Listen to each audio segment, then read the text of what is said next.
Hi friends, thanks for joining me. It's Martin Flood here again with another video.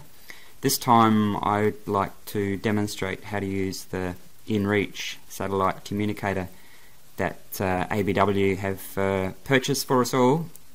So the InReach, just to give you some very basic information, it's a two-way satellite communicator. So it's kind of, if you like, we can think of it in between, sitting somewhere in between a PLB, which of course only sends out an emergency signal, and at the other end we've got a satellite phone, which of course we can communicate verbally on. So with the InReach we can communicate two ways, but two ways via predominantly SMS. So we can't speak to someone on it, but we can certainly communicate with them via text messaging. So with that being said, let me just take you through the three main ways that we can actually use this device very briefly. So firstly, we could just use it as a standalone safety device, if you like, instead of a PLB or a satellite phone. So by that I mean is we could just keep it in our backpacks and only bring it out in the absolute rare occasion that we actually are going to need an emergency evacuation. Now the second way we could use the device is just to simply communicate with friends and family at home when we're on a trip. Now this, we can send, as I said, we can send text messages. It doesn't have to be an SOS to emergency response. We can send a text message to anyone we like, to a mobile phone. And we can also actually send emails and even post to Facebook if we want to. Now, the only thing with that is just to let you know the club has only subscribed to the safety plan with this device, which means we're really only allowed 10 text messages for free per month. So if you did choose to use it as a tool to communicate with people, then it could come with additional costs. I think once we pass the 10 per month, each text will cost about $1 each. So, and if then someone replies to you, that's of course it counts as another text, and that's another $1. So we just need to bear that in mind if we're going to use it in that way. Now the final reason we could use it is for its inbuilt navigation abilities. So we can set waypoints, we could log our entire trip, and so forth. Now I'm not going to get into that on this video. I'll perhaps cover how to do that on another video.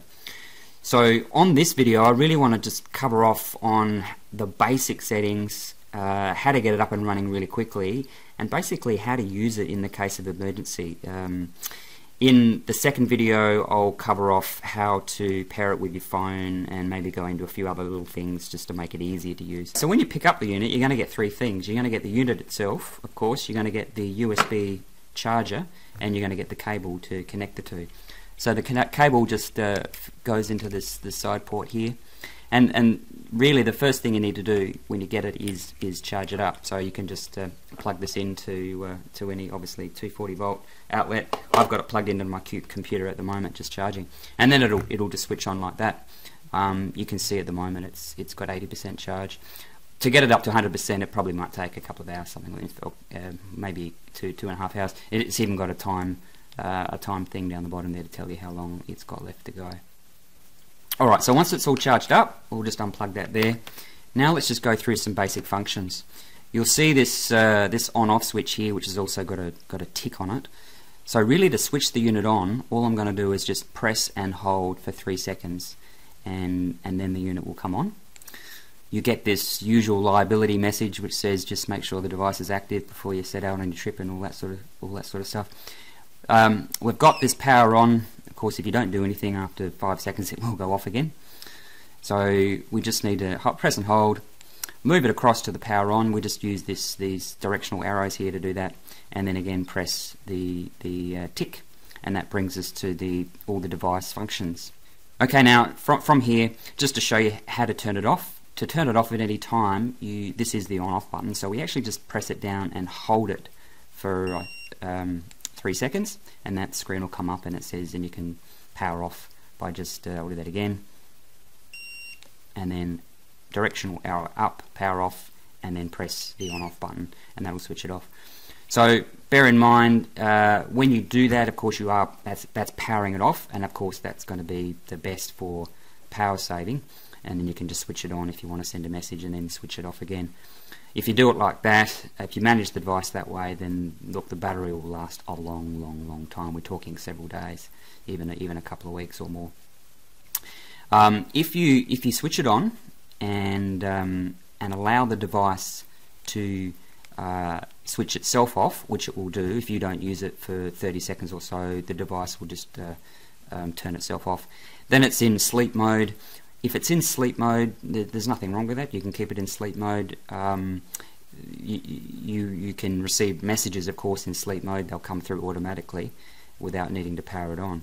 But in sleep mode, the battery lasts about 100 hours, so 4 or 5 days, and you'd need to recharge it. So just something to bear in mind. Just a couple of things. On the top here, we've got the time. We've also got on this side, we've got the battery, how much battery percentage we've got left.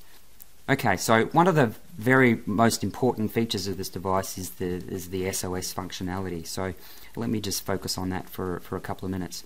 So in the bottom right of the device, we've got a button called SOS. Now, at the moment, it's got a lock on it, so you can press it accidentally and nothing's going to happen, don't worry.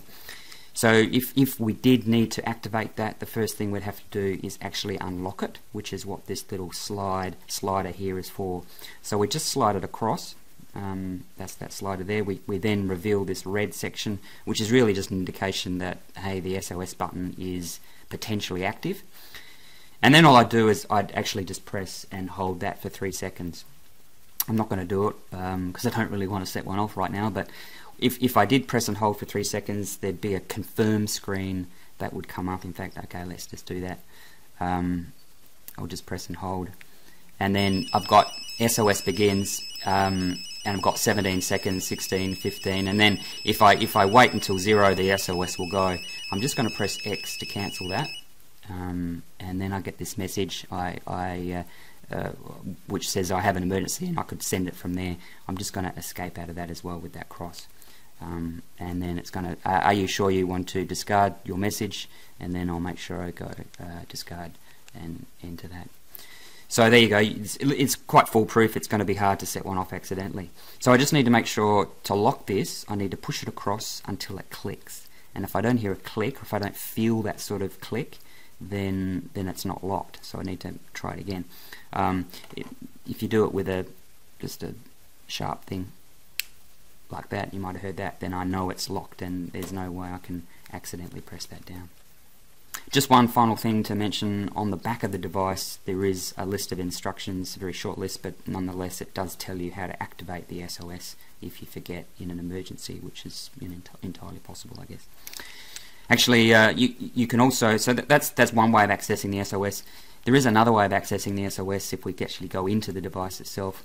In the bottom right on the screen here, there is this SOS functionality, and I can just again press that, and the same thing will happen. We'll get that countdown timer and the ability to cancel it if need be.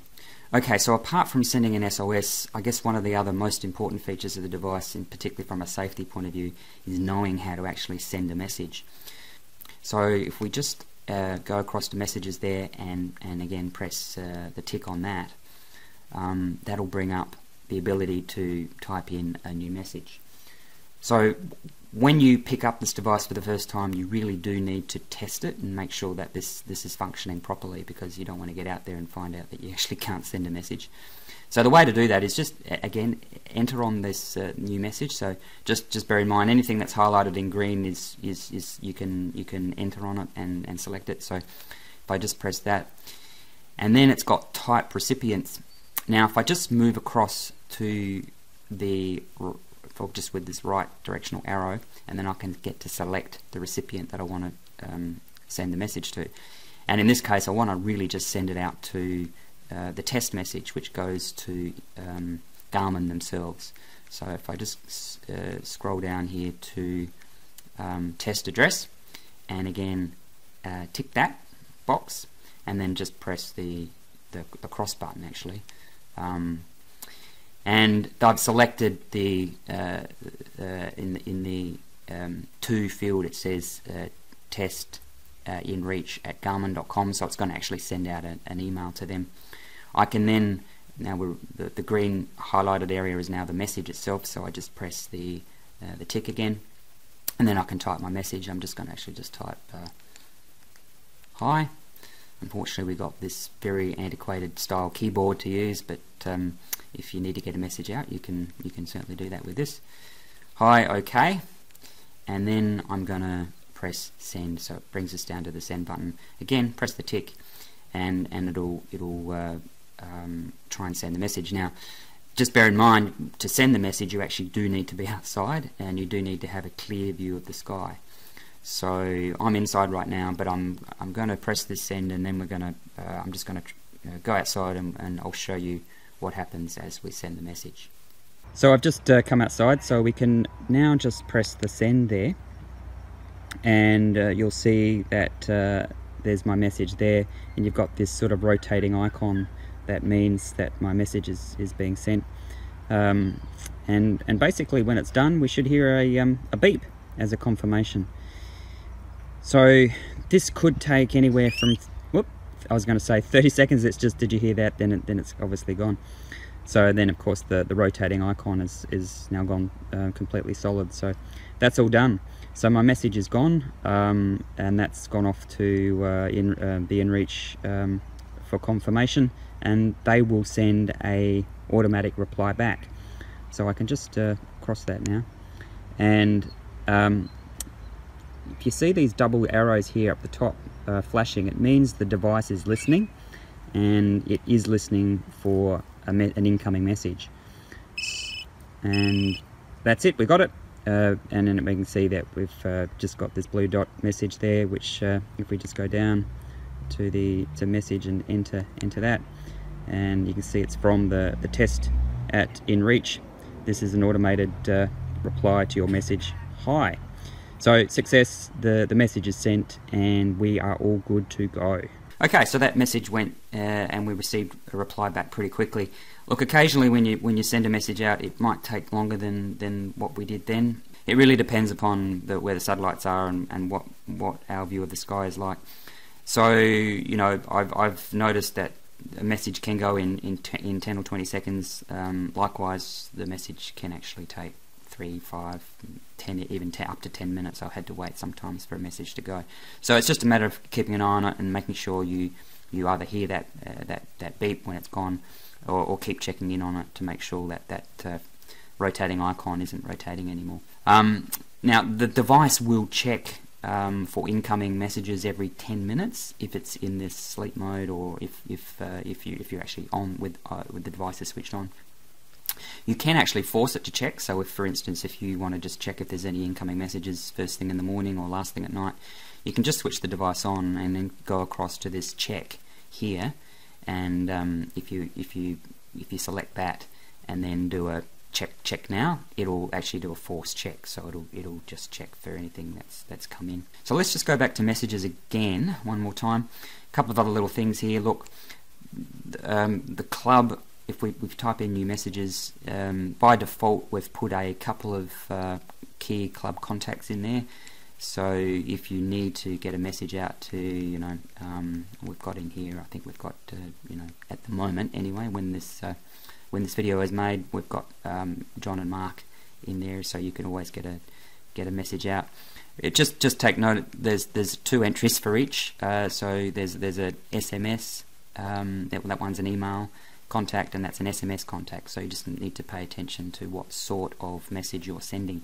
But of course, if you wanted to just send a message out to maybe your partner or friend or family, then the easiest way to do that is probably going to be with pairing this device with your mobile phone, but you don't have to. You can do it directly, obviously, from the device itself. So to do that, you'd need to just type recipients in there, and you'd probably just type you just need to type their mobile number. Bearing in mind, for this device, you actually would need to type in +61 for an Australian mobile. So we'd have to go across to the numbers here and type in the mobile phone number with the +61. So we type in plus 61, and then dropping the 0, we'd put in their mobile number. You could actually load the device up with a few contacts beforehand, or one primary contact beforehand, if you wanted to. If for instance you can do that by just going into the contacts area of the device here, and you can put in and add a new contact in there, so first name, whatever, and their phone number. Again, put in the +61. Of course, if you do that, then maybe at the end of your trip you might want to delete them from the contacts list as well. Okay, and one final thing, perhaps just to mention, just bear in mind that if you do type a text to somebody, each text can only actually hold 160 characters, a bit like a Twitter message. So, and if you go over the 160 characters, it does mean that it'll be sending it as 2 separate texts. And as I said earlier, once the club goes past 10, it's 10 free messages per month. If you are texting out to your friends and family, then you probably will be liable for those charges. So, and it's about $1 a text. So just again, bear that in mind. So just something else with the messaging here. You can send a very quick pre-formatted message if you like. There are limited choices. So if you just go into new message, and you let's assume you select the person you want to send it to. If you go down to message, you can either obviously type the message, or you can toggle across to select, and you can select from a limited range of preset messages that are set up on the device here. So you can't edit these messages other than through the online portal, but I won't worry about that right now. But if you just want a quick message, like I'm checking this one here, which says, I'm checking in. It says I'm checking in, everything is okay. So instead of typing the whole blasted thing out, you can just quickly select it and then send it. So that's a handy little feature if you find that there's a message there that sort of suits your purpose. Okay, so let's just very briefly summarize and break this down to really 3 important things. If you want to just use this device purely as a safety device, and you're not particularly interested in messaging friends and family while you're away, then there are 3 things you really need to know. Firstly, when you get the device, you need to charge it. Okay, make sure it's 100% charged before you head off. Secondly, you need to send a test message just to make sure that it is all functioning well, and I showed you how to do that. And thirdly, once you've confirmed that that's all working, then switch the device off. Don't leave it in standby if you're not intending to use it for messaging frequently. So just press down here, press and hold, power off, and you're good to go. So one final thing. Let me just quickly show you a couple of other things that you might be worth knowing about. Firstly, just something like down here on weather. If there is this weather icon you can click on. Bear in mind that if you do request a weather report, it does come at a charge. Again, I can't remember, it's $1 or $2 to get a basic weather report. So again, bear that in mind. Location information, you can certainly get a location. I'm not going to go through any navigation stuff here, but you can certainly click on location, and if you've got a Jeep, if you're outside, which I'm not at the moment, it'll give you your elevation and your course and your current location in UTM units and all that. So yes, you can certainly use that. There's no charge for that as far as the device is concerned. The other thing here, down here, you've got this help icon, and if you click on that, if you get stuck on something, then you can just flick through that and hopefully you'll find the answer there. Okay, so that's all I want to say in this first video. That's enough to get you up and running, and hopefully, when you get it, have a play with it very quickly and make sure you're just familiar with how to use it. In the next video, I just want to show you how to pair it with your mobile phone, because if you do want to use it for more frequent messaging, that's really honestly going to be the best way to do that. So I'll see you in that video. Thanks for watching.